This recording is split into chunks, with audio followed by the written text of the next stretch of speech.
परमात्मने नमः।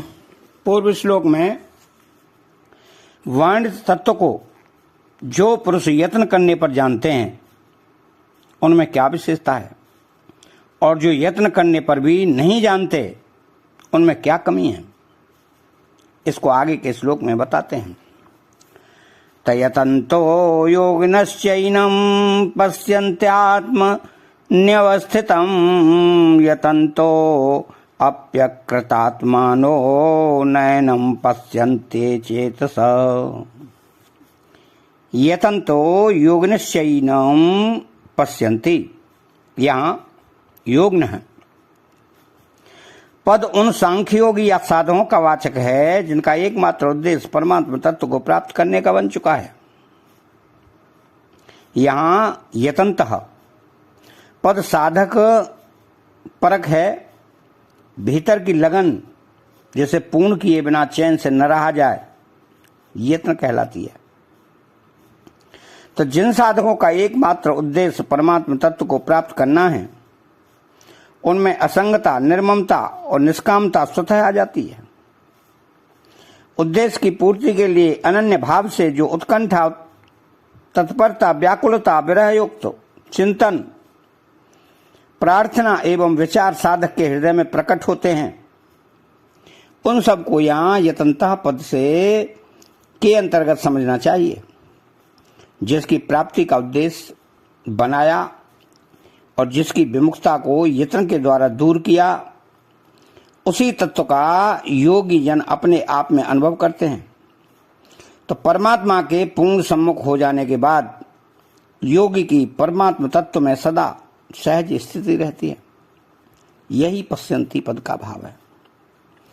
तो जो सांख्य योगी साधक सत असत के विचार द्वारा सत तत्व की प्राप्ति और असत संसार की निवृत्ति करना चाहते हैं, विवेक की सर्वदा जागृति होने पर वे अपने आप में स्थित परमात्मा तत्व का अनुभव कर लेते हैं। आत्मन्यैव स्थितम, परमात्मा तत्व से देश काल की दूरी नहीं है। वो समान रूप से सर्वत्र एवं सदैव विद्यमान है। वही सब भूतों के हृदय में स्थित सबका आत्मा है। अहम आत्मा गुणा के सर्वभूताशय स्थित है। इसलिए योगी लोग अपने आप में ही इस तत्व का अनुभव कर लेते हैं। तो सत्ता, अस्तित्व या है या पन दो प्रकार की होती है। नंबर 1 विकारी और नंबर 2 स्वतः सिद्ध। तो जो सत्ता उत्पन्न होने के बाद प्रतीत होती है वह विकारी सत्ता कहलाती है, और जो सत्ता कभी उत्पन्न नहीं होती, प्रत्युत सदा अनादिकाल से ज्यों की त्यों रहती है, वह स्वतः सिद्ध सत्ता कहलाती है। इस दृष्टि से संसार एवं शरीर की सत्ता विकारी और परमात्मा एवं आत्मा की सत्ता स्वतः सिद्ध है। तो विकारी सत्ता को स्वतः सिद्ध सत्ता में मिला देना भूल है। उत्पन्न हुई विकारी सत्ता से संबंध विच्छेद करके अनुत्पन्न स्वतः सिद्ध सत्ता में स्थित होना ही आत्मनि अवस्थितम पद का भाव है। तो जीव यानी चेतन ने भगवत प्रदत्त विवेक का अनादर करके शरीर जड़ को मैं और मेरा मान लिया, अर्थात शरीर से अपना संबंध मान लिया। जीव के बंधन का कारण यह माना हुआ संबंध ही है। यह संबंध इतना दृढ़ है कि मरने पर भी दृढ़ छूटता नहीं, और कच्चा इतना है कि जब चाहे तब छोड़ा जा सकता है। तो किसी से अपना संबंध जोड़ने अथवा तोड़ने में जीव सर्वदा स्वतंत्र है। इसी स्वतंत्रता का दुरुपयोग करके जीव शरीर आदि विजातीय पदार्थों से अपना संबंध मान लेता है। अपने विवेक, शरीर से अपनी भिन्नता का ज्ञान को महत्व न देने से विवेक दब जाता है। तो विवेक के दबने पर शरीर जड़ तत्व की प्रधानता हो जाती है और वह सत्य प्रतीत होने लगता है। तो सत्संग, स्वाध्याय आदि से जैसे जैसे विवेक विकसित होता है, वैसे वैसे शरीर से माना हुआ संबंध छूटता चला जाता है। तो विवेक जागृत होने पर परमात्मा चिन्मय तत्व से अपने वास्तविक संबंध का, उसमें अपनी स्वाभाविक स्थिति का अनुभव हो जाता है। यही आत्मनि अवस्थितम पदों का भाव है। तो विकारी सत्ता संसार के संबंध से अहंता में पन की उत्पत्ति होती है। यह अहंता दो प्रकार से मानी जाती है। नंबर एक, श्रवण से मानना, जैसे दूसरों से सुनकर मैं अमुक नाम वाला हूँ, मैं अमुक वर्ण वाला हूँ आदि अहंता मान लेते हैं। और नंबर दो, क्रिया से मानना, जैसे व्याख्यान देना, शिक्षा देना, चिकित्सा करना आदि क्रियाओं से मैं वक्ता हूँ, मैं शिक्षक हूँ, मैं चिकित्सक हूँ आदि अहंता मान लेते हैं। ये दोनों ही प्रकार की अहंता सदा रहने वाली नहीं है। जबकि है रूप स्वतः सिद्ध सत्ता सदा रहने वाली है। मैं रूप में मानी हुई अहंता का त्याग होने पर हूँ, रूप विकारी सत्ता का भी स्वतः त्याग हो जाता है और योगी को है रूप स्वतः सिद्ध सत्ता में अपनी स्थिति का अनुभव हो जाता है। तो रूप स्वतः सिद्ध सत्ता में अपनी स्थिति का अनुभव हो जाता है। यही अपने आप में तत्व का अनुभव करना है। अब मार्मिक बात क्या है कि देश काल आदि की उपेक्षा से कहे जाने वाले मैं, तू, यह और वह इन चारों के मूड में है के रूप में एक ही परमात्मा तत्व पर समान रूप से विद्यमान है, जो इन चारों का प्रकाशक है और आधार है। तो मैं, तू, यह और वह ये चारों निरंतर परिवर्तनशील हैं और है नित्य परिवर्तनशील है, नित्य अपरिवर्तनशील है। तो इनमें तू है, यह है, वह है ऐसा तो कहा जाता है, पर मैं है ऐसा न कहकर मैं हूं कहा जाता है। कारण यह है कि मैं हूं मैंपन के कारण आया है। जब तक मैं पन है तभी तक हूं के रूप में एक देशीय या परिच्छिन्नता है। मैंपन के मिटने पर एक है ही शेष रह जाता है। तो आत्मनि अवस्थितम का तात्पर्य यह है कि हूं मैं है और है मैं हूं स्थित है। दूसरे शब्दों में व्यष्टि में समष्टि और समष्टि में व्यष्टि स्थित है। तो जिस प्रकार समुद्र और लहरें दोनों एक दूसरे से अलग नहीं किए जा सकते, उसी प्रकार है और हूं दोनों एक दूसरे से अलग नहीं किए जा सकते। परंतु जैसे जल तत्व में समुद्र और लहरें ये दोनों ही नहीं हैं, वास्तव में एक ही जल तत्व है, ऐसे ही परमात्मा तत्व है, मैं हूं और है ये दोनों ही नहीं है, ऐसा अनुभव करना ही अपने आप स्वयं में स्थित तत्व का अनुभव करना है। तो मैंपन के कारण संसार में सुखासक्ति तथा परमात्मा से विमुखता होने से ही परमात्मा का अपने आप में अनुभव नहीं होता। इसलिए परमात्मा को अपने आप से भिन्न में देखने के कारण उससे दूरी या वियोग का अनुभव करना पड़ता है और उसकी प्राप्ति के लिए जगह जगह भटकना पड़ता है। अपने आप से भिन्न जितने पदार्थ हैं उनसे वियोग होना अवश्यंभावी है, परंतु अपने आप में परमात्मा का अनुभव करने वाले को उससे अपनी दूरी या वियोग का अनुभव नहीं करना पड़ता। तो अपने आप में परमात्मा को देखना भिन्नता द्वैत भाव का पोषक नहीं, प्रत्युत भिन्नता का नाशक है। तो वास्तव में मैंपन ही भिन्नता का पोषक है। तो मनुष्य ने भिन्नता के वाचक में पन अथवा परिच्छिन्नता, पराधीनता, अभाव, अज्ञान आदि विकारों को भूल से अपने आप में ही मान लिया है। तो इनको दूर करने के लिए परमात्मा को अपने आप में देखना है। ये विकारों का नाश अपने आप में परमात्मा को देखने पर ही हो सकता है। ये विकार अभी तक हैं, तभी तक हैं जब तक साधक हूं को देखता मानता है को नहीं। इस हूं के स्थान पर है को देखने पर कोई विकार नहीं रहता, क्योंकि है में किंचित मात्र भी विकार नहीं है। तो संसार बदलने वाला है, संसार का ही अंश होने के कारण मैं भी बदलने वाला है। जैसे मैं बालक हूं, मैं युवा हूं, मैं शुद्ध हूं, मैं वृद्ध हूं, मैं रोगी हूं, मैं निरोग हूं इत्यादि संसार की तरह मैं भी उत्पन्न और नष्ट होने वाला है। तो जैसे संसार नहीं है ऐसे ही मैं भी नहीं है सो सुंदर है सदा, नहीं सो सुंदर नाय, नहीं सो प्रगट देखिए, है सो दिखे ना। है सदा है और नहीं कभी नहीं है दिखने में नहीं आता पर नहीं दिखने में आता है, क्योंकि जिसके द्वारा हम नहीं को देखते हैं वे मन बुद्धि इंद्रियां आदि भी नहीं के अंश हैं। त्रिपुटी में देखना सजातीयता में ही होता है, अर्थात त्रिपुटी से होने वाले करण सापेक्ष ज्ञान में सजातीयता का होना आवश्यक है। अतः नहीं के द्वारा नहीं कोई देखा जा सकता है को नहीं। है का ज्ञान त्रिपुटी से रहित करण निरपेक्ष है। नहीं की स्वतंत्र सत्ता न होने पर भी है की सत्ता से ही उसकी सत्ता दिखती है। तो है ही नहीं का प्रकाशक और आधार है। तो जिस प्रकार नेत्र से संसार को तो देख सकते हैं पर नेत्र से नेत्र को नहीं देख सकते, क्यों कि जिससे देखते हैं वो नेत्र है। इसी प्रकार जो सबको जानने वाला है वो परमात्मा को कैसे और किसके द्वारा जाना जा सकता है।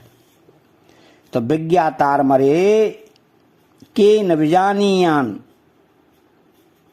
अपने आप में जो है से प्रकाशित होता है वह नहीं है को कैसे प्रकाशित कर सकता है। तो अपने आप में स्थित तत्व है का अनुभव अपने आप है से ही हो सकता है, इंद्रियां मन बुद्धि आदि नहीं से बिल्कुल नहीं। तो अपने आप से होने वाला ज्ञान स्वाधीन और दूसरों के मन बुद्धि आदि से होने वाला ज्ञान पराधीन होता है। तो अपने आप में स्थित तत्व का अनुभव करने के लिए किसी दूसरे की सहायता लेने की जरूरत भी नहीं है। तो कानों से सुनने, मन से मनन करने, बुद्धि से विचार करने आदि उपायों से कोई तत्व को नहीं जान सकता। कारण कि इंद्रियां मन बुद्धि देश काल वस्तु आदि सब प्रकृति के कार्य हैं। प्रकृति के कार्य से उस तत्व को कैसे जाना जा सकता है जो प्रकृति से सर्वदा अतीत है। अतः प्रकृति के कार्य का त्याग संबंध विच्छेद करने पर ही तत्व की प्राप्ति होती है और वह अपने आप में ही होती है।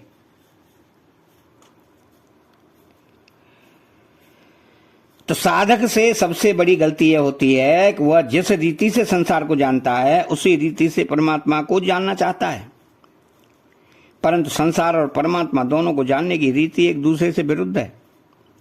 संसार को इंद्रियां मन बुद्धि आदि के द्वारा जाना जाता है क्योंकि उसकी जानकारी करण सापेक्ष है, परंतु परमात्मा को इंद्रियां मन बुद्धि आदि के द्वारा नहीं जाना जा सकता क्योंकि उसकी जानकारी करण निरपेक्ष है। तो जड़ता के आश्रय से चिन्मयता में स्थिति का अनुभव हो ही नहीं सकता। जड़ता स्थूल सूक्ष्म और कारण शरीर का आश्रय लेकर जो परमात्मा तत्व का अनुभव कराना चाहते हैं वे पुरुष समाधि लगाकर भी परमात्मा तत्व का अनुभव नहीं कर पाते।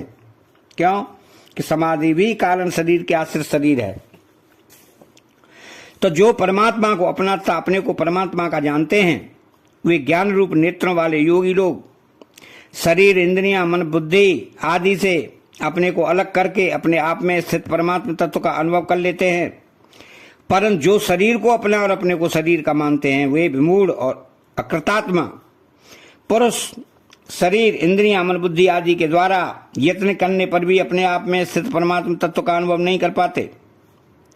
तो आत्मनि अवस्थितम पदों में भगवान ने अपने को संपूर्ण प्राणियों की आत्मा में स्थित सर्वव्यापी बताया है। इसका अनुभव करने के लिए साधक को ये चार बातें दृढ़ता पूर्वक मान लेनी चाहिए। परमात्मा यहाँ है, परमात्मा अभी है, परमात्मा अपने में है, परमात्मा अपने हैं। तो परमात्मा सब जगह सर्वव्यापी होने से यहाँ भी है, सब समय तीनों कालों में होने से अभी भी है, सब में होने से अपने में भी है और सबके होने से अपने भी है। तो इस दृष्टि से परमात्मा यहाँ होने से उनको प्राप्त करने के लिए दूसरी जगह जाने की आवश्यकता नहीं है। अभी होने से उनकी प्राप्ति के लिए भविष्य की प्रतीक्षा करने की आवश्यकता नहीं है। अपने में होने से उन्हें बाहर ढूंढने की आवश्यकता नहीं है। और अपने होने से उनके सिवाय किसी को भी अपना मानने की आवश्यकता नहीं है। अपने होने से वे स्वाभाविक हैं, अत्यंत प्रिय लगेंगे। तो प्रत्येक साधक के लिए उपयुक्त बातें, चारों बातें अत्यंत महत्वपूर्ण और तत्काल लाभदायक हैं। साधक को ये चारों बातें दृढ़ता से मान लेनी चाहिए। समस्त साधनों का ये सार साधन है। इसमें किसी योग्यता, अभ्यास, योग, गुण आदि की भी जरूरत नहीं है। ये बातें स्वतः सिद्ध और वास्तविक हैं। इसलिए इसको मानने के लिए सभी योग्य हैं, सभी पात्र हैं, सभी समर्थ हैं। शर्त यही है वो एकमात्र परमात्मा को ही चाहते हो। यतन्तो अप्यकृतात्मानो नयनम पश्यन्त्य तेजसा, जिन्होंने अपना अंतःकरण शुद्ध नहीं किया है उन पुरुषों को यहाँ अकृतात्मानम है कहा गया है। सत असत के ज्ञान विवेक को महत्व न देने के कारण ऐसे पुरुष को अचेत से कहा गया है। तो जिनके अंतःकरण में संसार के व्यक्ति, पदार्थ आदि का महत्व बना हुआ है और जो शरीर आदि को अपना मानते हुए उनसे सुख भोग की आशा रखते हैं, ऐसे सभी पुरुष अकृतात्मान और अचेत सा हैं। ऐसे पुरुष तत्व की प्राप्ति तो चाहते हैं, पर वे शरीर, मन, बुद्धि आदि जड़ प्राकृत पदार्थों की सहायता से चेतन परमात्मा तत्व को प्राप्त करना चाहते हैं। परमात्मा जड़ पदार्थों की सहायता से नहीं, प्रत्येक जड़ता के त्याग संबंध विच्छेद से मिलते हैं। इस श्लोक में यतन्तः पद से 2 बार आया है। भाव यह है कि यत्न करने में समानता होने पर भी एक ज्ञानी पुरुष को तत्व का अनुभव कर लेता है, दूसरा मूढ़ नहीं कर पाता। इससे यह सिद्ध होता है कि शरीर, इंद्रियां, मन, बुद्धि के द्वारा किया गया यत्न तत्व प्राप्ति में सहायक होने पर भी अंतःकरण जड़ता के साथ संबंध बने रहने के कारण और अंतःकरण में सांसारिक पदार्थों का महत्व रहने के कारण यत्न करने पर भी तत्व को प्राप्त नहीं किया जा सकता। तो जिनकी दृष्टि असत सांसारिक भोग और संग्रह पर ही जमी हुई है, ऐसे पुरुष सत्य तत्व को कैसे देख सकते हैं? तो अकृतात्मा और अचेत सा पुरुष करने में तो ध्यान, स्वाध्याय, जप आदि सब कुछ करते हैं, पर अंतःकरण में जड़ता, सांसारिक भोग और संग्रह का महत्व रहने के कारण उन्हें तत्व का अनुभव नहीं होता। यद्यपि ऐसे पुरुषों के द्वारा किया गया यत्न भी निष्फल नहीं जाता, तथापि तत्व का अनुभव उन्हें वर्तमान में नहीं होता। वर्तमान में तत्व का अनुभव जड़ता का सर्वदा त्याग होने पर ही हो सकता है। जिसका आश्रय लिया जाए उसका त्याग नहीं हो सकता, यह नियम है। अतः शरीर, मन, बुद्धि आदि जड़ पदार्थों का आश्रय लेकर साधक जड़ का त्याग नहीं कर सकता। इसके सिवाय मन, बुद्धि और जड़ पदार्थों को लेकर साधन करने वाले में सूक्ष्म अहंकार बना रहता है, जो जड़ता का त्याग होने पर भी निवृत्त होता है। तो जड़ता का त्याग करने का सुगम उपाय है एकमात्र भगवान का आश्रय लेना, अर्थात मैं भगवान का हूं, भगवान मेरे हैं, इस वास्तविकता को स्वीकार कर लेना, इस पर अटल विश्वास कर लेना। इसके लिए यत्न अभ्यास करने की भी जरूरत नहीं है। वास्तविक बात को दृढ़ता पूर्वक स्वीकार मात्र कर लेने की जरूरत है। तो सदा न भोग साथ रहता है, न संग्रह साथ रहता है। यह विवेक मनुष्य में स्वतः है, परंतु जो मनुष्य शास्त्र पढ़ते हुए, सत्संग करते हुए, साधन करते हुए भी अपने विवेक की तरफ ध्यान नहीं देते, भोग और संग्रह से अलगाव का अनुभव नहीं करते, वे मनुष्य अकृतात्मा हैं। ऐसे मनुष्य को अकृत बुद्धि और दुर्मति कहा गया है। यद्यपि परमात्मा तत्व की प्राप्ति कठिन नहीं है, तथापि भीतर में राग, आसक्ति, सुख बुद्धि पड़ी रहने से वे साधन करते हुए भी परमात्मा को नहीं जानते। कारण कि भोग और संग्रह में रुचि रखने वाले का विवेक ठहरता नहीं। तो पूर्व श्लोक में जिनको विमूढ़ा कहा गया है, उनको यहाँ अचेत से कहा है। तो गुणों से मोहित होने के कारण वे न तो विषयों के विभाग को जानते हैं और न स्वयं के विभाग को ही जानते हैं। अर्थात भोगों का संयोग वियोग अलग है और स्वयं भी अलग है, ये नहीं जानते। तो इस प्रकरण में भगवान ये बताना चाहते हैं कि मेरा अंश जीवात्मा बिल्कुल अलग है और जिस सामग्री, शरीर आदि पदार्थ और क्रिया को वह भूल से अपनी मानता है, वह बिल्कुल अलग है। तो प्रकृति स्थानी सूर्य और अमावस्या की रात्रि की तरह दोनों का विभाग ही अलग अलग है। उनका परस्पर संयोग होना संभव ही नहीं है।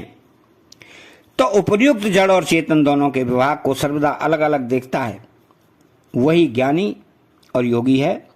परंतु जो दोनों को मिला हुआ देखता है वह अज्ञानी और भोगी है। अर्थात चैनल को सब्सक्राइब करें, बेल आइकन घंटी को दबाएं और कमेंट बॉक्स में जय श्री कृष्णा लिखें। बोलो जय श्री कृष्णा।